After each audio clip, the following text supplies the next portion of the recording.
Chers amis, bonjour. Me revoilà au sujet de la communication non violente. Vous avez été nombreux à réagir à la petite vidéo que j'avais postée la semaine dernière alors que j'intervenais dans une formation d'une journée sur le sujet. Vous avez été plusieurs à réagir, à être intéressés, d'aller voir un petit peu plus loin et voir ce que ce type de communication et sa pratique régulière au quotidien pouvaient apporter comme bienfait dans votre vie. Alors le processus de CNV, pour faire court, mis en place par Marshall Rosenberg, est assez codifié et il se découpe en 4 étapes.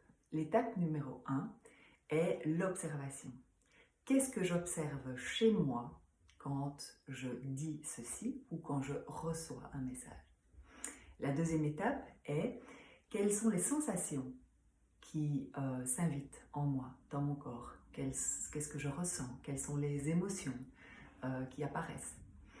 Enfin, en numéro 3, l'idée est d'aller explorer quels sont les besoins qui ne sont pas rencontrés, quel est le besoin qui n'est pas satisfait lorsque je reçois un message qui me met en colère, par exemple, ou lorsque je mets moi en colère par rapport à une situation. Et enfin, en 4e étape, il y a la demande. Après avoir exploré les 3 premières étapes, observation et jugement, sentiment et besoin, qu'est-ce que je vais faire de tout ça et quelle est la demande que je formule à l'autre? Alors, ce qui est très intéressant dans la communication non violente, c'est que l'idée de base est en réalité de conserver le lien. Conserver le lien authentique, bienveillant et respectueux avec notre interlocuteur, avec notre interlocutrice. Et l'idée est qu'en réalité, cette communication non violente, elle se passe à 2 niveaux. D'abord, moi par rapport à moi, j'observe, je sens, j'analyse mon besoin et je fais une demande.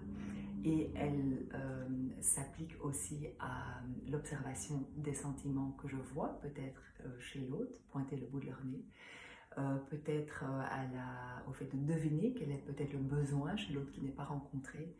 Et enfin, je peux émettre des propositions, des demandes avec lesquelles la personne avec qui je parle pourrait éventuellement venir.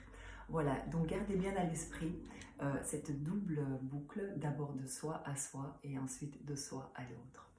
Voilà, donc je rappelle les 4 étapes: observation, sensation, émotion, besoin et demande.